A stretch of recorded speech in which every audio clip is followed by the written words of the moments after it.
এলো নবযুগ, এলো নবযুগ, বাংলার কণ্ঠস্বরে। শুভেচ্ছা। আজ 10 জানুয়ারি সাপ্তাহিক নবযুগের ৫ম বছর পূর্তির দিন। যেহেতু নবযুগ প্রতি শুক্রবার প্রকাশিত হয়, সেই হিসাবে আজ শুক্রবার নবযুগের 5 বছর পূর্তি হয়েছে। আজকের এই দিনে আমরা পুলকিত, উল্লসিত, কারণ আমরা একটি কঠিন সময় পার করে ৬ষ্ঠ বছরে পা দিয়েছি। আমাদের এই পথ পাড়ি দেওয়া ছিল খুবই কঠিন। এই কঠিনকে ভালোবেসে আমরা প্রতিটি সপ্তাহ পার করেছি পেশাদারিত্বের সঙ্গে। দেশের সঙ্গে প্রবাসের সংযোগ যে স্লোগান আমরা দিয়েছিলাম, সেটি আমরা রক্ষা করার চেষ্টা করেছি। এতে কতটুকু সফল হয়েছি সেটি বিচার্য হলেও আমরা দাবি করতে পারি আমাদের সাধ্যের সবটুকু দিয়ে চেষ্টার ত্রুটি ছিল না লক্ষ্যে পৌঁছার। সাপ্তাহিক পত্রিকা থেকে আমাদের অনলাইন সংস্করণ নবযুগ বুলেটিন মানুষের আস্থা অর্জন করেছে। আমাদের সফলতার পালক ছড়িয়ে আমরা যাত্রা শুরু করতে পেরেছি নবযুগ টিভির। সামাজিক যোগাযোগ মাধ্যমে ফেসবুক, ইউটিউবে আরও বেশি সক্রিয় নবযুগ। নিউ ইয়র্কে যখন বাংলা সংবাদপত্রগুলো কঠিন সময় পার করছিল, তখনই 2020 সালের 10 জানুয়ারি যাত্রা শুরু করেছিল নতুন পত্রিকা সাপ্তাহিক নবযুগ। ওই সময়ে পত্রিকাকে পাঠকপ্রিয় করে তোলা আর বিজ্ঞাপনের বাজার ধরা অত্যন্ত দুরূহ ছিল। কিন্তু এই কঠিন সত্য জেনেও সাপ্তাহিক নবযুগ ঝুঁকি নিয়ে যাত্রা শুরু করেছিল। সাপ্তাহিক নবযুগ প্রতিটি ক্ষেত্রে সাহসী পদক্ষেপ নেওয়ার শপথে বলিয়ান হয়ে কাজ করেছে। প্রবাসে ক্রমবর্ধমান বাংলাদেশ কমিউনিটির সঙ্গে নিবিড় সম্পর্ক রেখে সাপ্তাহিক নবযুগ পাঠকের সব চাহিদা পূরণ করতে সাধ্যের সবটুকু দিয়ে চেষ্টা করেছে। প্রতি শুক্রবার নতুন নতুন কিছু নিয়ে পাঠক, বিজ্ঞাপনদাতাদের সামনে হাজির হয়েছিল নবযুগ। 2020 সালে নবযুগ যাত্রা শুরুর অল্প কিছুদিনের মধ্যে মুখোমুখি পড়েছিল কঠিন বাস্তবতার।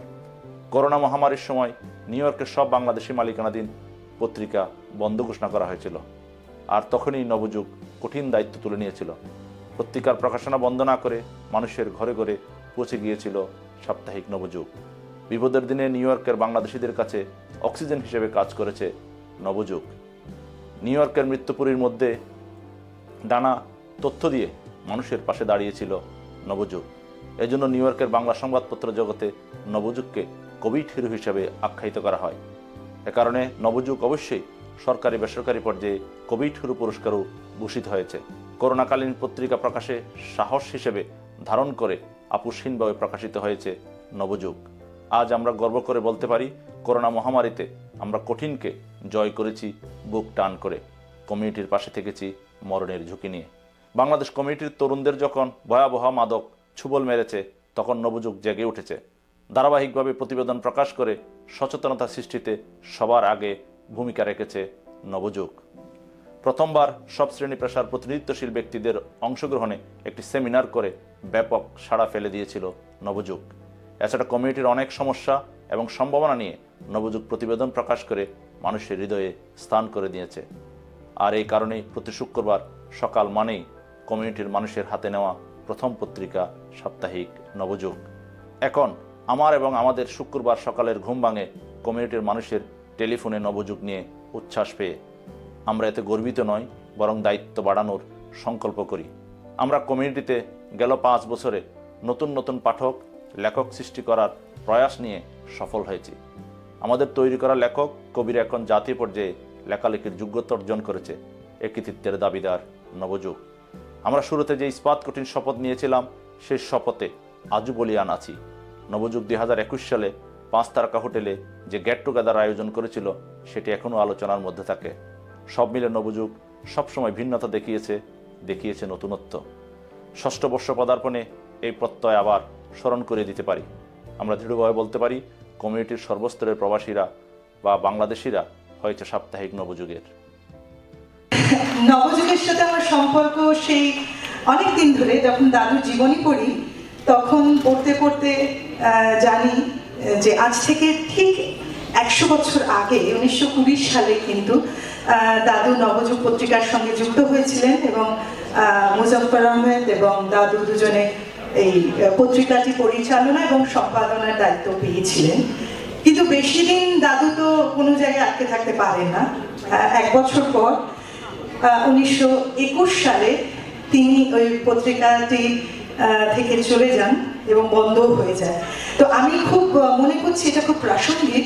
2021 সালে 100 বছর পর নবযুগ আবার নবরূপে তার স্বকীয়তায়, স্বমহিমায়, স্বতন্ত্রতায় আবার আমাদের প্রবাসী বাঙালিদের কাছে আবার ফিরে আসুক, এইটাই আমার কামনা। সাপ্তাহিক নবযুগ একটি ঐতিহাসিক পত্রিকার নাম। এটি প্রকাশিত হয়েছিল 1920 সালে।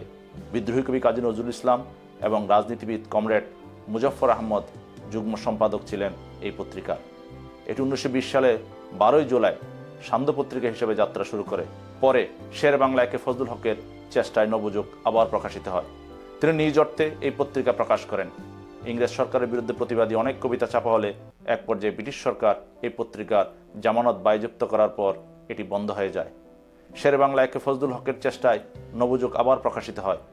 পরে ফজলুল হকের সঙ্গে বিরোধের কারণে কাজী নজরুল ইসলাম ও কমরেড মুজাফফর আহমদ পত্রিকাটি থেকে পদত্যাগ করলে আবার নবযুগ বন্ধ হয়ে যায়।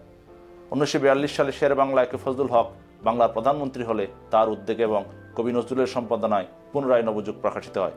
এ সময় কাজী নজরুল ইসলাম দুরারোগ্য ব্যাধিতে আক্রান্ত হলে খুলনার আহমদ আলীর সম্পাদনায় আবার পত্রিকাটি প্রকাশ হয় এবং 2 বছর পর এটি বন্ধ হয়ে যায়। আমরা নবযুগ নামটি বেছে নিয়েছিলাম একটি শতককে কেন্দ্র করে।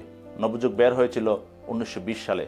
2020 সালে আমি নিউ ইয়র্ক থেকে নবযুগ সৃষ্টির 100 বছর পর তা প্রকাশ করার উদ্যোগ গ্রহণ করি এবং সফল হই। 2020 সালে আমি নিউ ইয়র্ক থেকে নবযুগ প্রকাশ করায় বিষয়টি দাঁড়ায় নবযুগ সৃষ্টির 100 বছর পর নিউ ইয়র্ক থেকে নতুন ধারা নিয়ে প্রকাশিত হয় সাপ্তাহিক নবযুগ। নবযুগ একটি ফ্রি পত্রিকা।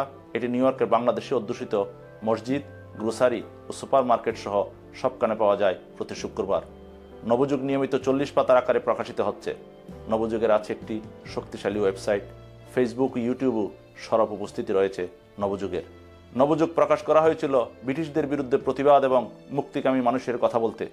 বর্তমান বিশ্বে যখন গণমাধ্যমের উপর খড়ক নেমে আসছে বা মুক্তিকামী মানুষ মুক্তির লড়াই করছে, তখনই নবযুগ নামের পত্রিকাটি প্রকাশের উদ্যোগ নেওয়া হয়েছিল। আমি মনে করি নবযুগ নামে পত্রিকা প্রকাশের উপযুক্ত সময় নবযুগকেই প্রকাশিত হয়েছে।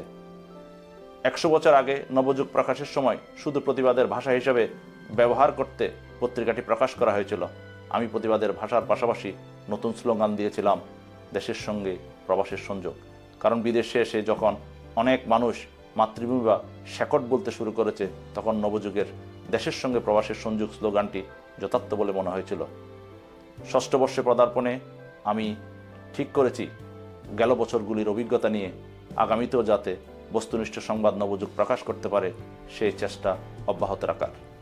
সব ক্ষেত্রে নবযুগ থাকবে আগের মতো নিরপেক্ষ। বাংলাদেশ এবং আমেরিকার সার্বভৌমত্বে আঘাত আসলে নবযুগ এগিয়ে যাবে সবার আগে। নবযুগ সৃষ্টি হয়েছিল বাংলাদেশের মুক্তিযুদ্ধের চেতনা ধারণ করে এবং শেষ পর্যন্ত সেটি লালন করবে। সাপ্তাহিক নবযুগের সম্পাদকীয় নীতি হয়েছে উদার, ভবিষ্যতেও তা হবে। কারো রক্তচক্ষুকে ভয় পেতে নবযুগের সৃষ্টি হয়নি। বিজ্ঞাপন বাণিজ্যের কাছে সম্পাদকীয় নীতি ও নিরপেক্ষতা বিক্রি সাপ্তাহিক নবযুগ কখনো করেনি, করবেও না। এই নীতি ধরে রাখতে গিয়ে কঠিন সময় মোকাবেলা করতে হয়েছে নবযুগকে। এভাবে মনোবল এবং সাহস নিয়ে এগিয়ে যাবে নবযুগ। পাঠক আর কমিউনিটির মানুষের ভালোবাসাই নবযুগের প্রাণ। কমিউনিটির মানুষের ভালোবাসায় ধীরে ধীরে বিজ্ঞাপনের বাজারেও জায়গা করে নিতে পেরেছে নবযুগ। Thank you. ধন্যবাদ সাগর। আমি আসলে বিষয়টা একটুও জানতে পারিনি। একটু আগেই যখন বলছিল মানে বেবি, আমার পাশে বসা বেবি নাজনীন বলছিল যে কিছু একটা হবে তোমার জন্য, আমি বুঝতে পারছি। আমি তো ঠিক বুঝতে পারছি। সাগরের সাথে ছিলাম গত, সাগর কোনো রকম ইঙ্গিত আমাকে দেয়নি আমার জন্য। আসলে আমি কখনো পুরস্কারের জন্য কোনো কাজ করি না, করিও নেই। তবে অন্যায়ের বিরুদ্ধে প্রতিবাদ করা এবং অন্যায়ের বিরুদ্ধে সবাইকে দাঁড়াতে সাহায্য করার কাজটি কিন্তু এই কজন সাংবাদিক নিয়োগে করে যাচ্ছে। আমার আগেও অনেকে করেছেন, ভবিষ্যতেও করবেন।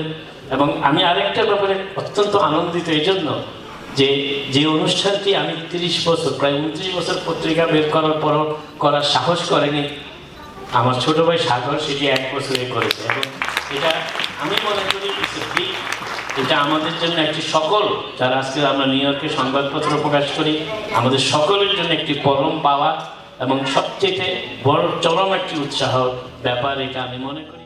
কিন্তু স্বকীয়তা বিক্রি করে নবযুগ বিজ্ঞাপনের বাজার ধরার চেষ্টা করেনি। নবযুগ সবসময় চেষ্টা করেছে নিজেদের কন্টেন্ট আর লেখার প্রতি গুরুত্ব দিতে। সাপ্তাহিক নবযুগ প্রবাস প্রজন্মের যা কিছু ভালো সবগুলোর সঙ্গে থেকেছে। একই সঙ্গে তাদের সচেতন এবং বাংলার প্রতি মমত্ববোধ বাড়াতে দায়িত্বশীল ভূমিকা পালন করেছে। সাপ্তাহিক নবযুগের ভাষা ছিল অত্যন্ত সহজ এবং সরল, ভবিষ্যতেও তা অব্যাহত থাকবে। সাপ্তাহিক নবযুগ চাকচিক্য কাগজের দিকে দৃষ্টি না দিয়ে দৃষ্টি দিয়েছে সংবাদ এবং সংবাদের প্রতি। কমিউনিটিতে যে পথে আপোষ করতে হয়েছে সেই পথ থেকে অনেক দূরে থেকেছে সাপ্তাহিক নবযুগ। সাহস আর নিজের ভিত্তির উপর দাঁড়িয়ে অশুভের বিরুদ্ধে লড়াই করেছে সাপ্তাহিক নবযুগ। যত বড় শক্তি হোক না কেন শেষ পর্যন্ত চেষ্টা করেছে সেই শক্তির বিরুদ্ধে লড়াইয়ে টিকে থাকার। কমিউনিটির সকলের সাহস এবং শক্তি নবযুগের সঙ্গে ছিল। যে পত্রিকার সঙ্গে কমিউনিটির মানুষের অকুণ্ঠ ভালোবাসার সমর্থন ছিল সেই পত্রিকাকে কেউ দমিয়ে রাখতে পারেনি, পারবেও না। সবাইকে নতুন বছরের শুভেচ্ছা ও অভিনন্দন। সাপ্তাহিক নবযুগ, প্রবাসের সঙ্গে দেশের সংযোগ। এলো নবযুগ, এলো নবযুগ, এলো নবযুগ, বাংলার কণ্ঠস্বরে।